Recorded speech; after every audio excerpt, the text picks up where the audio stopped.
Хэнтэй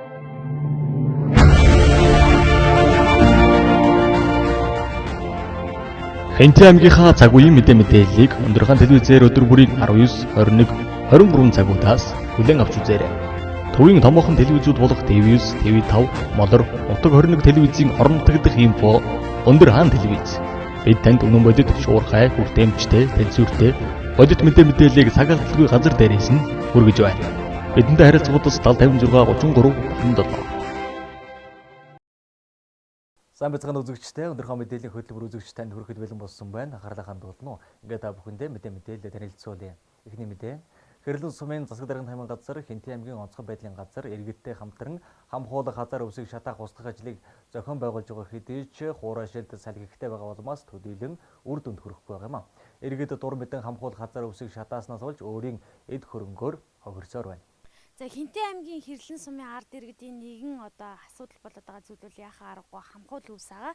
За хамхуул өвсийг бол өмнө нь Хэнтэй аймгийн онцгой байдлын газар, Хэрлэн сумын засаг даргын тамийн газар хамтран зохион байгуулалтаагаар шатааж исэн. За түүнээс хойш бол нилээдгүй айл өрхүүдийн гадаа хамхуул өвс та бидний харж байгаа шиг ингэж хашааг нь давсан, гэрийг нь гэрийнх нь нүмерсэн тийм их их хэмжээний хамхуул өвсүүд айл болгоны хашаанд ийхүү бөөгнөрчөд байгааг та бүхэн харж байгаа.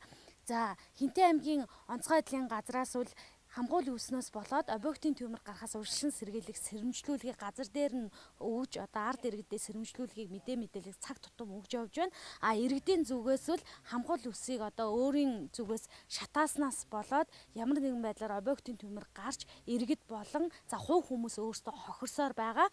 Иймээс ард иргэдийн зүгээс бол хамгуул өвсийг дахин зохион байгуулалтаагаар шатаах шаардлагатай байгааг иргэдийн зүгээс ийхүү хэлж байна.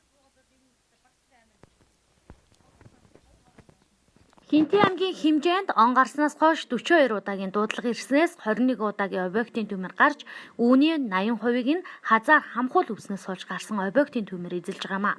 Мөн нөгөө талаараа иргэдийн анхаарал сэрэмжгүй байдал, аюулгүй байдлыг хангалгүй хамхуул өвсийг дур мэдэн шатаасан байж болзошгүй зэрэгээс шалтгаалan объектын гал төмөр гарсан дуудлага тасрахгүй байгаамаа. За 2019 он гарснаас хойш 5 сарын хугацаанд Хэнтэй аймгийн хотын хэмжээнд бол галтгуурууд 32 дорог бол 43 удаагийн объектын галтгуурын дуудлага хүлээж авсан байдаг юм. За үүнээсээ бол 21 удаагийн галтгуурууд дээр галтгуурын байлдаа тархалт хийж галуундаах хүлээж зохион байгуулж явуулсан байна. За галтгуур гарч байгаа шалтгаан нөхцөл гэх юм бол ихэнхдээ бол иргэдийн санамсар болгоомжгүй үйл ажиллагаа, үндэс нормын хадгалалт хамгаалалт, цахилгаан өгсөлтийн аюулгүй байдал гэсэн үндсэн 3 төрөл дээрээс болж гарч байна. За мөн хазаар хамхуул өвс салхи шороо ихтэй улмаас өнгөрсөн жил аймгийн хэмжээний жинхэнэ хотын 4, 5 дугаар баг, 3 дугаар баг, за цогтон дээр 6 дугаар багт хоригдлогдсон хазаар хамхуул өвснөөс шалтгаалan бас их галтгуурууд дэгдэх магадлал өндөртэй байна.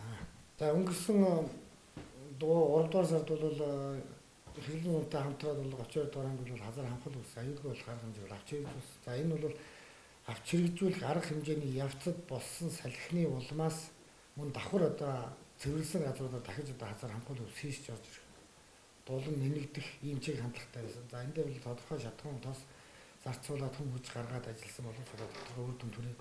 За ингээд ерөнхийдөө ард иргэдэд бол хазаар хамхуул өвсөө өөрсдийн хүрээнд аюулгүй болгох, зөөвөрлөх тийм талын арга зүй зөвлөгөөнүүд өгч ажилласан. Үүнтэй холбогдуулан онцгой байдлын газрын албан хаагчид Хэрлэн сумын засаг даргын тамийн газрын албан хаагчтай хамтарсан баг Хэрлэн сумын 1, 2, 3, 5, 6 дугаар багуудад хамхуул хазаар өвсийг устгах ажлыг хийж ажилласнаас гадна цаг тутам сэрэмжлүүлэг мэдээллийг өгс ажиллаж байгаа ч хамхуул өвс гадаа нь хуримтлагдсан айлуудын дийлэн хувь нь эзэнгүй айлууд эзэлж байгаа нь эрсдэлтэй байдлыг үүсгэж байгаа бол эзэнтэй айлуудын хувьд өөрсдийн байр сууриа инхүү илэрхийлж байсан юм а. Тагаад энэ чинь өвчнөө аюул гарч байна, айл унаар шатаж байна, тэр байтга айлын хашаа бүх юм шатаж байна. Хувь амь хүний амь наст эрсдэх аюул гарна. Тийм болохоор би бол миний санал өсөлт бол ерөөсөө юу ямар зохион байгуулалтын энэ үсийг гаргуулж байгаа ч юм уу. Үгүй эзэнгүй штайхан нэг талд нь ингээд овоолуулаад тэгээд шатаагаад ингээ ус биш шатаагаад өгвөл их л сайн. Хажууд нь албан ёсны бас мэрэгжлийн хүмүүс байж ижил яг ард иргэд. Нөгөө нэг юуны онцгой байдлын уцалц машин байжгаад тэгээд юу яах юм бол биднээс яг айх аюулгүй шүү дээ. Нөгөө хүмүүс мэрэгжлийн хүмүүс нь байж байгаа учраас Тий байхгүй болохоор чи бид үнэндээ шатаж чадахгүй найгаад байгаа юм чинь. Нэг л өвс ингээд ийм их өвстэй энэ одоо ингээд манайх бол ингээд эргэн тойрон өвстэй юм чинь. Нэг л өвсөнд орох юм бол энэ айл энэ баруун зүү айл нь шатна. Тэрнээс айгаад байгаа байхгүй юу? Тий, нодлон намраас өгсөөлээд бид нар шинэ гэртээ ингээд бүр чоцсон болсон байхгүй. Тэгээ гаргаад цэвэрлээд зохион байгуулалтаар шатаасан байхгүй энэ. Галынхан тэр ирээд ус мос чөрчээд. Тэгээд эргээд салхи гарангуут л эргээд л ирээд л ингээд овоорчдөг байхгүй. Тэгээд л ингээд хамаагүй гаргаад хашаанаасаа гарах гэхлээр хавийн амьтан гудам бөглөө гэж загна. Тэгээ шатаа ихлээр шатааж болохгүй гал алчих гээд байдаг. Маш хэцүү байдаг байхгүй. Тэгээд л одоо ингээд хооронд одоо ингээд даруулаад холилдоод л байж шүү дээ одоо тэгээд. Тий. Тэнгэр сайхан болоод нэг жоохноор хогийн боошгон тий шатаав шатаахын тэгээд тэр нь явуулцгүй. Тэгээ бас нэг овч өсөрчих болов гэж айхын тойрол бөө өвс болох төрч. Иймд иргэн өрх бүрийг болзошгүй гал төмрийн аюулаас анхаарал сэрэмжтэй байж хамгуул хазаар үсийг дур мэдэн шатаахгүй байх хашаа гэр игнээ орчимдоо хуримтлагдсан хамгуул үсийг зайчлан холдуулж онцгой байдлын газар хэрлэн сумын засаг даргын тамийн газрын ажилтнуудтай нэгт хамтарч ажиллахыг анхааруулж байна. Хөтөлбөртэй хамтайгаа үзэгч та бүхэндээ баярлалаа. Дараагийн мэдээ. Энэ жил Монгол улсад атар газар эзэмсэсний 60 жилийн ой тохиолж байна. За тэгвэл энэ ой тохиолдуулан Хинтээ аймгийн засаг даргын орлогч хэрлэн чулуунаар ахлуулсан ажлын хэсэгт байгуулагдсан ажиллаж байгаа. Үүний хүрээнд аж ахуйн нэгж сумдын удирдлагуудын уялдаа холбоог сайжруулах, тулгамдж асуудлыг шийдвэрлэх, сайн туршлагыг бий болгох зорилготойгоор зөв технологи чанартай ургац аяныг зохион байгуулахаар болсон байна. Хинтээ аймгийн хэмжээнд 40 гаруй аж ахуйн нэгж үйл ажиллагаа явуулдгаас энэ жилийн хувьд 21 мянга талбайд үр тариалт явуулж байна. Хинтээ аймгийн хүнсүүд аж ахуйн газар тариаланчдын холбоо хамтран газар тариалангийн чиглэлээр үйл ажиллагаа явуулж буй баррикадуудаар орж үр тариалтын нөхцөл байдалтай танилцсан бол хөдөө аж ахуйн их сургуулийн багш доктор Даваад Орж, ургамал хамгааллын эрдэм шинжилгээний хүрээлэнгийн доктор Азия, Монголын зөвлөх агрономч Аюур Заннаар холбогдох мэдээлэл зөвлөгөөнүүдийг газар дээр нөгсч гарч буй алдаа дутагдлууд дээр арга хэмжээ авч ажилласан бол үр тариалтын ажил 50% явагдаж байна. За энэ Монгол улсад нэг атар газар эзэмсээ 60 жилийн хойг тохиолдуулаад одоо Хинтээ аймгийн тариаланчид бид одоо зөв технологи чанартай ургац гэсэн аяныг одоо 5 сарын 1-ээс 11 сарын 1-ний хүртэлх хугацаанд одоо зарласан байгаа. За энэ аяны хүрээнд одоо хийгдэх ажлын төлөвлөгөөнүүдээ гараад одоо бүх аж ахуйн нэгж одоо сумдуудаа хүргэгдсэн байгаа. Хамгийн гол нь бол одоо ерөөсө Хинтээ аймгийн тариалангийн одоо тариаланд одоо тэр газар тариалангийн технологиг одоо мөрдүүлэх ингэснээс одоо нэгжээс авах ургацын хэмжээг одоо нэлээд өндөрт гаргахын төлөө ингээ иргэнэлцэн ажиллаж байна. За энэ хүрээнд бол одоо бид хөдөө аж ахуйн их сургууль, ургамал хамгаалал эрдэм шинжилгээний хүрээлэн, дархны хүрээлэнгүүдтэй хамтраад одоо тариалтын одоо агр технологийн зөвлөмж, техникүүдийн одоо тэр ашиглалт, хадгалалт, тохируулга үйлчилгээний талын одоо зөвлөмжүүд, ургамал хамгааллын бодисын хэрэглээ, одоо үүр хариуцах байдал ямар ширээ цаашдаа одоо ямар арга хэмжээ авч явах уу гэд одоо газар дээр нь мэргэжлийн багтай бид нэр зөвлөгөө өгöd ингээ ажиллаад явж байна. Тариалалд эрхэлж буй аж ахуйн нэгжүүдэд тулгамддаг нэг асуудал бол малчидтай ойлголцох асуудал юм а. Хинтээ аймгийн хурх тосгоны хувьд газар тариалан эрхлэх аж ахуйн нэгж олонтойгоос гадна их компаниуд тариалангийнхаа талбайг эхнээс нь хашаажуулах ажлыг эхлүүлээд байгаа ч малчид газар тариалангийн талбайн хаяанд нь ирж буучгаад тариалангийн талбайг сүйтгэхээс гадна энэ салбарт ажиллах залуу боловсон хүчин үгэлэгдэж байгааг онцолж байлаа. Ер нь сүүлийн үед манай энэ өмнө дэлгэр энэ хурх орчмын нутгаар бол одоо малын тоо толгой огцом өссөнтэй холбогдуулан одоо тариаланчид малчдын хооронд маш их тэмцэл маргаан өрнөдөг болсон.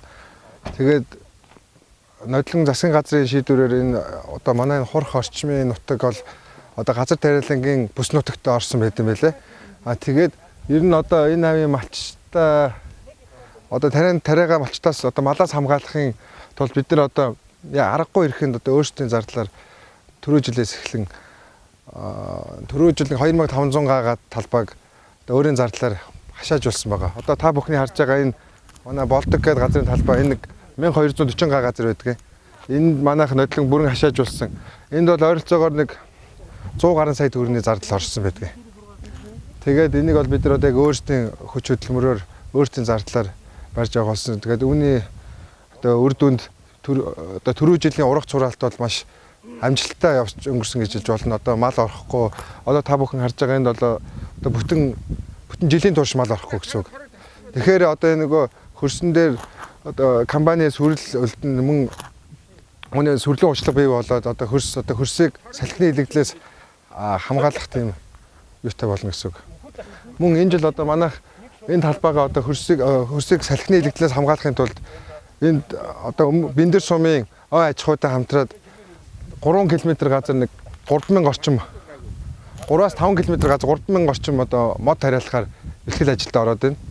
Иймээс цаашдаа энэ аянаараа дамжуулан малчин тариаланчдын асуудалд нэгмөсөн цэг тавих, энэ салбарыг хөгжүүлэх бодлогыг баримталж ажиллах тал дээр анхаарах, эдих оролцоог нэмэгдүүлэх үүднээс олон чиглэлийн ажлыг зохион байгуулахаар болсон байна. Дараагийн мэдээ. Хинтээ аймгийн 42 дугаар хоргийн нөхөн сонгуульд өрсөлд төхөөрөө намууд хүсэлтээ өгч сахаасаа нэр дэвшигчтэй тодруулаад эхэллээ. Тэгвэл ардчилсан намаас Жагдгийн Оюн Баатрыг нэр дэвшүүлэхээр болсон байна. Хинтээ аймгийн хэмжээнд жижиг дунд үйлдвэрлэл эрхлэгч 242 аж ахуй нэгж байдаг. За дээрх аж ахуй нэгжүүдийн уялдаа холбоог сайжруулах, холбогдох хууль журмын талаар мэдээлэл өгөх зорилготой жижиг дунд үйлдвэрлэл эрхлэгчдийн зөвлөгөө зохион байгуулагдлаа. Зөвлөгөөнд Хинтээ аймагт үйлдвэрлэл үйлчилгээ явуулж буй аж ахуй нэгжүүдийн төлөөллүүд оролцсон юм а. Хинтээ аймагт үйлдвэрлэл үйлчилгээ явуулдаг 1087 аж ахуй нэгж байдгаас жижиг дунд үйлдвэрлэл эрхлэгч аж ахуй нэгж 292 байдаг. Дотоодын нийт бүтээгдэхүүний үйлчилгээ 23%, аж үйлдвэр барилга 15%, хөдөө аж ахуй 62%-ийг тус тус эзэлж байгаа юм а. Тэгвэл дээрх чиглэлээр үйл ажиллагаа явуулдаг аж ахуй нэгжүүдийн уялдаа холбоог сайжруулах, шинээр мөрдөгдөх жижиг дунд үйлдвэрлэлийг дамжих чиглэлээр гаргасан эрх зүйн актуудыг танилцуулах, хууль тогтоомжийн талаарх мэдээлэл өгөх зорилготой жижиг дунд үйлдвэрлэл эрхлэгчдийн зөвлөгөө амжилттай зохион байгуулагдаж байна. Зөвлөгөөнд Хинтээ аймагт үйлдвэрлэл үйлчилгээ явуулдаг аж ахуй нэгж байгууллага, баялаг бүтээгчид, аймаг орон нутгийн удирдлагууд болон Монголын үндэсний худлаа аж үйлдвэрийн тэнхимийн удирдлага мэргэжилтнүүд оролцож сабагла бодол эко хаяг шашгин талаар сургалтыг хийсэн юм а. Монголын үндэсний худлаа аж үйлдвэрийн тэнхимээс Хинтээ аймгийн жижиг дунд үйлдвэрлэлийн дэмжих зөвлөгөөнд одоо бид хүмүүгээр ирж ажиллаж байна. За энд ирсэн гол зорилго нь бол одоо жижиг дунд үйлдвэрлэгчд бизнесийг одоо дэмжих тий худалдаа аж үйлдвэрийн тэнхим бол манай дараах хэлсэн тий ер нь бизнесийн байгууллагуудыг хаанч одоо хийж байгаа хуваарь аж ахуй эрхлэгчид юм уу тэр болгоныг одоо бид нар дэмжих зорилготой. Тэгээд ингэж дэмжихтэй бол өмгөөлөгч, нөлөөлөгч, дэмжигч, чиглүүлэгч гэсэн одоо зорилт тавиад ажиллаж байгаа. Энийхээ хүрээнд бол одоо өнөөдөр бол би бол сабагла бодол шошгоцуулалтын талаар сургалтын мэдээллийг бол ерөнхийдөө бизнес эрхлэгчдэд өгөхөөр ирсэн байгаа. Тэгэхээр ерөнхийдөө бол бизнес эрхлэгчдийн гол одоо бүтээгдэхүүнээ борлуулах тий бүтээгдэхүүн борлуулалтанд нөлөөлдөг юм бол ерөнхийдөө сабагла бодол бас байдаг. Тэгэхээр ерөнхийдөө яг сабагла бодлоо одоо ямар хөө байдлаар сонгох уу тий байгаль дээлтэй гэр одоо яаж сонгох уу дээр нь одоо эко дизайн тий шошгоцуулалт одоо юу гэдэг худалдаа аж үйлдвэрийн тэнхимээс бол одоо органик бүтээгдэхүүн гэсэн шошгоцуулалт болгодог, гэрчлэгээ болгодог. Эний бол давуу тал нь юу вэ гэхээр одоо яг орон нутгийн тий байгалийн гаралтай одоо энэ бүтээгдэхүүнд бол органик гэдэг одоо гэрчлэгээ болгосноор бол одоо бүтээгдэхүүний экспорт нь гаргах ч гэдэг юм уу.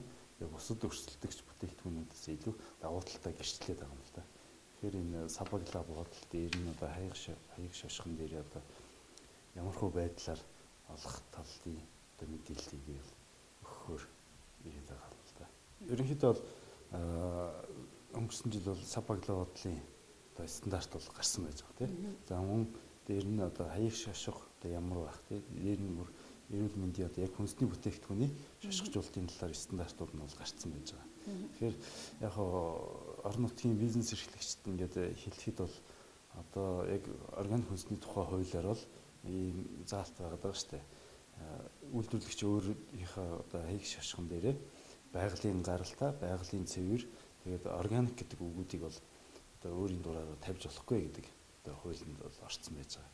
Одоо тэрний дагуу мэргэжлийн яналт ч гэсэн одоо яваад одоо тиймэрхүү хаяг шошготой байгууллагуудыг одоо бүтээгдэхүүнийг одоо туслаад байгаа л да. Тэгэхээр яг энэ хаяг шошготой холбоотой стандарт байдаг юм шүү. Дээр нь одоо энэ одоо манай орон нутгийн үйлдвэрлэгч нар бол бүгд л одоо байгалийн гаралтай, байгалийн цэвэр, органик гэх мэтчлэн үгүүдийг бол бүтээгдэхүүнүүд дээр маш их тавьдаг л да. Шошгон дээрээ. Тэгэхээр энэ бол хуулиар одоо хориглогдсон ингээд явж байгаа юм байгаа юм шүү гэдгийг одоо нэгдүгээрт мэдэх ёстой. За тэр хэрвээ одоо бүтээгдэхүүний одоо тэгж сурталчлах гэж байгаа бол үнэхээр яг байгалийн гаралтай байж чадах юм бол тэр үгийг тавихын тулд яах вэ гэхээр баталгаажуулалтын байгууллагаар тий 3 дахь хөндлөнгийн этгээгээр баталгаажуулсан байж иж одоо тэрнийг одоо 100% байгалийн гаралтай органик гэдэг үгнүүдийг бол тавихаар байгаа шүү гэдгийг бас үйлдвэрлэгч нартай хэлж Зөвлөгөөний хүрээнд аймгийн орлогч дарга Хэрлэн Чулуун, Зээлийн Батлан даалтын сангийн гүйцэтгэх захирал Батбаяр, баялаг бүтээгчдийг дэмжих холбооны дарга Эрен Товч, Мерсикор олон улсын байгууллагын төсвийн зохицуулагч Баяр Цэцэг, Зээлийн Батлан даалтын сангийн мэргэжилтэн Жаргал Манар, жижиг дунд үйлдвэрлэлийн талаараа төрөөс баримтлах бодлого, жижиг дунд үйлдвэрлэлийг дэмжих дэд сангийн журам, зээлийн ерөнхий нөхцөлийн танилцуулга, зээлийн нөхцөл тавигдах шаардлага, шалгуур үзүүлэлт, зах зээл ба бэлчээрийн удирдлагын хөгжил төсөл, хөдөлмөр эрхлэлтийг дэмжих төсөл хөтөлбөр, баялаг бүтээгчдийг дэмжих холбооны үйл ажиллагааны талаар мэдээлэл хийлээ.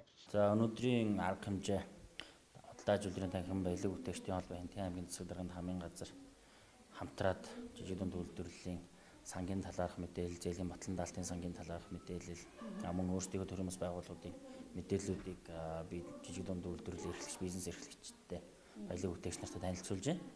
За ерөнхийдөө манай Хэнтэн аймагт бол баялаг бүтээгчдийг дэмжих холбоо нь анх байгуулагдаад одоо 4 жилийн өмнө үзэж байна. Энэ хугацаанд бол нийт бүх сум орон нутагт очиж ажилласан. Яг одоогийн байдлаар баялаг бүтээж байгаа гэр бүл үйлдвэрлэл эрхэлдэг аж ахуй нэгжүүд болон хуваарай бизнес эрхэлдэг хүмүүс гэдэг нэг одоогийн байдлаар 300-аад баялаг бүтээгчид бүртгэлтэй явж байна. Гэхдээ жижиг дунд үйлдвэрлэлийн сангаас зээл авах нөхцөл боломж нь бол бас өөрснийхөө журам дээр заасан тодорхой шалгуурууд байж байгаа.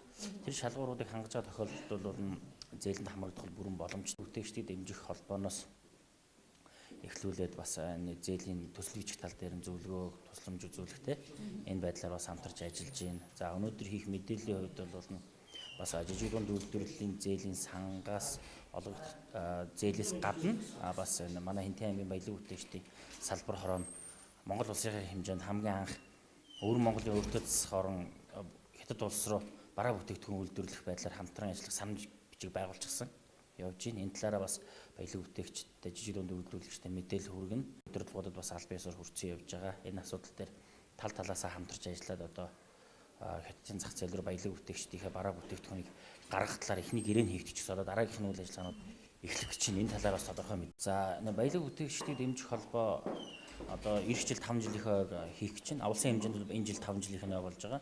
Дараа жил бол манай Хэнтэн аймагт байгуулсан 5 жилийн болно.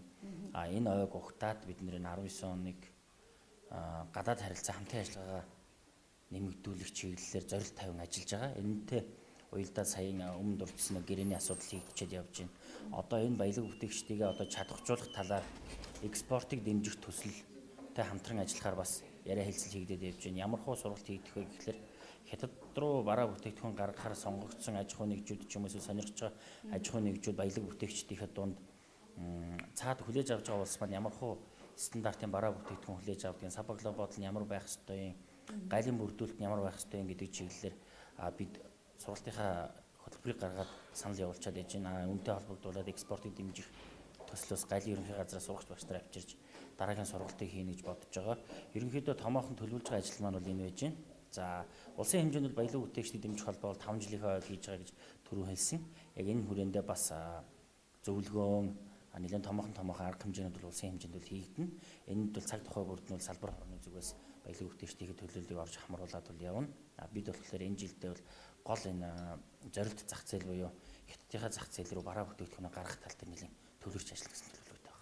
Хүнсгöд аж ахуйн хөнгө үйлдвэрийн яамнаас жижиг дунд үйлдвэрлэл эрхлэх хэрэгцээ орчин боловсронгуй болгох санхүү хөрөнгө оруулалтын бодлогыг сайжруулах замаар жижиг дунд үйлдвэрлэл эрхлэгчдэд олгож буй зээлийн хүүг бууруулах, хугацааг уртасгах, санхүүгийн хөнгөлөлтөй нөхцөл бий болгох хүртээмжийг нэмэгдүүлэх зорилготойгоор жижиг дунд үйлдвэрлэлийг дэмжих хөтөлбөрийг 2 үе шатаагаар хэрэгжүүлэхээр босноос гадна жижиг дунд үйлдвэрлэлийн сангаас урт хугацаатай хөнгөлөлтөй зээл олгох төсөл сонгон шалгаруулж 5 хүртэлх жилийн хугацаатай 3 хувийн хүүтэй 20-оос 200 сая төгрөгийн зээлийг олгохоор болсон талаар энэ үеэр онцолж хэлж байлаа.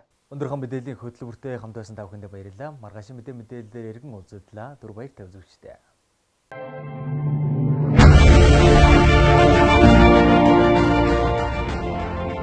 Хэнтэн аймгийнхаа цаг үеийн мэдээллийг Өндөрхаан телевизээр өдөр бүрийн 19, 21, 23 цагуудаас хүлээн авч үзээрэй. Төвийн томоохон телевизүүд болох TV9, TV5, Молор, Нутаг 21 телевизийн орон нутагдах инфо Өндөрхаан телевиз. Бид танд үнэн бодит, шуурхай, хүртээмжтэй, тэнцвэртэй бодит мэдээллийг цаг алдалгүй газар дээрээс нь хүргэж байна.